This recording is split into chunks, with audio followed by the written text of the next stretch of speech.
Hey there, foodies! Today, we're whipping up a delightful birthday cake.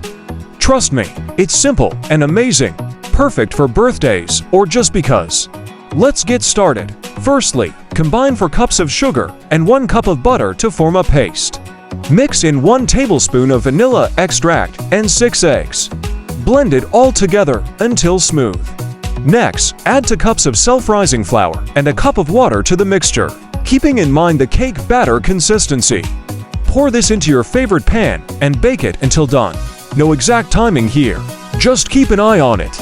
For the frosting, combine butter and powdered sugar in equal parts until smooth. Add vanilla extract and mix well. Spread this on your cooled cake and voila! Your birthday cake is ready to serve. Thanks for joining me today. If you like this recipe, hit the like button and subscribe for more yummy recipes. Happy baking!